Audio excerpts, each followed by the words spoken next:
മോഹൻലാൽ ഈ അടുത്തിടെ മുഖ്യമന്ത്രിയുമായി നടത്തിയ അഭിമുഖത്തിന് സർക്കാർ ചെലവിട്ടത് 11 ലക്ഷത്തിലേറെ രൂപയെന്ന വിവരം ഈ നാട്ടുകാരെ കൊണ്ട് ഞാൻ തോട്ടല്ലോ. ഇവർ എങ്ങനെ മണത്തറിഞ്ഞു? ഞാനത് രഹസ്യമായിട്ട് വെച്ചിരുന്നതാണല്ലോ. വിവരാവകാശ രേഖയിലാണ് ഈ കണക്ക് പരസ്യമാക്കിയത്. ചുമ്മാ തന്റെ നാട് നന്നാവത്തത് ഓരോരോ നിയമങ്ങൾ. തിരഞ്ഞെടുപ്പിന് മുന്നോടിയായി തയ്യാറാക്കിയ കണ്ടും മിണ്ടിയും ഇരുവർ എന്ന പരിപാടിക്കാണ് 11 ലക്ഷം ചെലവ് വന്നത്. നമ്മളെ കൊണ്ടാവുന്ന സഹായം അത്രേ ഉള്ളൂ. ചിത്രീകരണം, എഡിറ്റിംഗ് അടക്കമുള്ള ജോലികൾക്കാണ് 11 ലക്ഷം ചെലവായത്. നിന്റെ സ്വഭാവം വഷളായി വരെ. ക്ലിഫ് ഹൌസിൽ രഹസ്യമായായിരുന്നു ചിത്രീകരണം. മുഖ്യമന്ത്രിയുടെ താല്പര്യപ്രകാരമാണ് മോഹൻലാൽ സമ്മതിച്ചത്. ഞാൻ ആഗ്രഹം പറഞ്ഞ് സാധിച്ചു തരുമോ? ഞാൻ പ്രാണിയില്ലാത്ത വെറും ഒരു പുളുന്താനസ്ഥയാണെന്ന് ഇവിടുത്തെ പോലീസുകാർക്ക് മൊത്തത്തിലൊരു അഭിപ്രായമുണ്ട്. കാര്യം അത് സത്യമാണെങ്കിലും എനിക്ക് അംഗീകരിച്ചു കൊടുക്കാൻ പറ്റുമോ? എനിക്ക് അവന്മാരുടെ മുമ്പിൽ നിന്ന് ഷൈൻ ചെയ്യണം. യൂത്ത് കോൺഗ്രസ് പ്രവർത്തകൻ റിജോ വള്ളംകുളമാണ് വിവരാവകാശ പ്രകാരം രേഖ തേടിയത്. സർക്കാർ ഫണ്ട് ചെലവിട്ടു, എന്നാൽ സർക്കാർ സംവിധാനങ്ങൾ ഉപയോഗിച്ചിട്ടല്ല എന്നാണ് മറുപടി. കൂനിമ്മേ കുരുന്ന് പറഞ്ഞതുപോലെയായി ഇപ്പൊ കാര്യങ്ങൾ. സർക്കാർ സംവിധാനങ്ങൾ ഉപയോഗിച്ചിട്ടില്ല എന്ന് പറയുന്നു, പക്ഷെ സർക്കാർ സംവിധാനങ്ങൾ ഉപയോഗിച്ചിട്ടുണ്ട്. ക്ലിഫ് ഹൗസ് ഉൾപ്പെടെ ഉള്ളത് സർക്കാർ സംവിധാനത്തിൽ പെടുന്നതാണ്. സർക്കാർ സംവിധാനം ഉപയോഗിച്ചില്ല എന്ന് പറയുന്നത് വസ്തുതാവിരുദ്ധമാണ്. ഉത്തരത്തിലിരിക്കുന്ന എടുക്കാൻ പോയപ്പോ കക്ഷത്തിരുന്ന പോയില്ലേ? മോഹൻലാലിന് പ്രതിഫലം കൊടുത്തോ എന്ന് വ്യക്തമല്ല. തുടർഭരണം ലക്ഷ്യമിട്ടാണ് മോഹൻലാലിനെ രംഗത്തിറക്കി മുഖ്യമന്ത്രിയുമായുള്ള അഭിമുഖം നടത്തിയത്. ഇപ്പൊ മോഹൻലാലിന്റെ അഭിമുഖം വന്നു. അപ്പൊ അതുകൊണ്ട് എന്തെങ്കിലും പ്രതിച്ഛായക്ക് മാറ്റം വരും. അതുകൊണ്ട് എന്തെങ്കിലും വിഷമം നിങ്ങൾക്കുണ്ടായോ?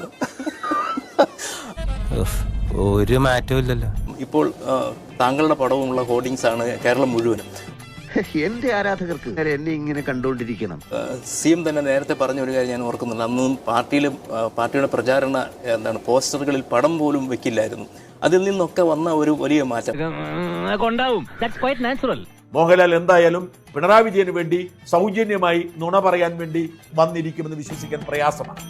അതെ, ഞങ്ങൾ ചോറ് തന്നെ കൊണ്ടേ. മോഹൻലാൽ പറഞ്ഞ ഓരോ വാക്കും നുണയാണെന്ന് മോഹൻലാലിനറിയാം. ഈ ഗോപാലേട്ടൻ എല്ലാം അറിയാം. 30 വർഷമായി ആരാധനയോടെ കാണുന്ന മാതൃകാ പുരുഷൻ എന്നൊക്കെ മോഹൻലാൽ പറയണമെങ്കിൽ ആ ഓരോ വാക്കിനും പണം എണ്ണി കൊടുക്കണം. അല്ലാതെ ഇങ്ങനെ പച്ചക്കള്ളം തട്ടിവിടാൻ മാത്രം വിഡ്ഢിയല്ല മോഹൻലാൽ. നീ ഇങ്ങനെ നിരാശപ്പെടാതെ. നിരാശയല്ലടാ, നിന്നെ പോലത്തെ ഒരു മരമണ്ടന്റെ കൂടെ ഇങ്ങനെ ഒരു മണ്ടത്തരത്തിന് ഇറങ്ങി തിരിച്ചല്ലോ ഓർത്ത് ചെയ്തു പോയത്. കേരളത്തിലെ മുഴുവൻ ചാനലുകളിലും, അതായത് എന്നും CPM വെല്ലുവിളിക്കുന്ന ഏഷ്യാനെറ്റിൽ തുടക്കമിട്ടു. എല്ലാവർക്കും വീതിച്ചു കൊടുക്കണമെങ്കിൽ ഇത് സർക്കാർ സ്പോൺസർ ചെയ്ത് സർക്കാർ റെക്കോർഡ് ചെയ്ത് കൊടുത്തതാണ്. ഇത് ഒരുപാടുണ്ടല്ലോ. അതല്ലേ ഞാൻ പറഞ്ഞത്, ഒരുപാടുണ്ടെന്ന്. അങ്ങനെ കൈമാറിയ ഇതിന്റെ ചെലവ് എവിടെ നിന്നറിയാനുള്ള അവകാശം ജനങ്ങൾക്കുണ്ടായി. അത് ശരിയാ. എന്തെല്ലാം നുണകളാണ്. പിണറായി പറയുകയാണ്, എനിക്ക് ആരോടും പകയില്ല, ഞാൻ ഒരു മാധ്യമ സ്ഥാപനത്തിനും വിളിച്ച് ഒരു വാർത്ത മാറ്റുമെന്ന് പറയില്ല. ഇപ്പോഴത്തെ കാലത്ത് ഇങ്ങനെയുള്ള സത്യസന്ധമാരെ കണ്ടുകിട്ടാൻ പാടില്ലേ? ആരോടും എനിക്ക് വിരോധമില്ല. എന്റെ മനസ്സ് ശുദ്ധമാണ്, എന്റെ കൈകൾ ശുദ്ധമാണ്. ഞാൻ ഒന്നിനെ കുറിച്ചും ആശങ്കപ്പെടില്ല. എന്തൊരു എളിമ, എന്തൊരു വിനയം. ശരിയാ. എന്തൊരു നുണയാണ്. ഈ കാര്യത്തിൽ ജീവിച്ചിരിക്കുന്ന രക്തസാക്ഷിയാണ്. സത്യമായി പറയുന്നവനായി രാജാക്കൻ.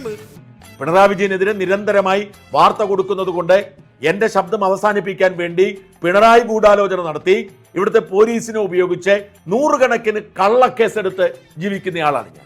എന്തൊരു ദുഷ്ടനാടോ താൻ. വെറുതെ കഴിഞ്ഞ ആഴ്ച നടന്ന കാര്യങ്ങൾ പറഞ്ഞ് എന്നെ നാറ്റിക്കരുത്. ഇപ്പോഴും എന്നെ വേട്ടയാടിക്കൊണ്ടിരിക്കുന്നു. എല്ലാ മാസവും 1-2 കേസാണ് വളഞ്ഞ വഴിയിലൂടെ എന്റെ മേൽ ഇപ്പോഴും ചുമത്തുന്നത്.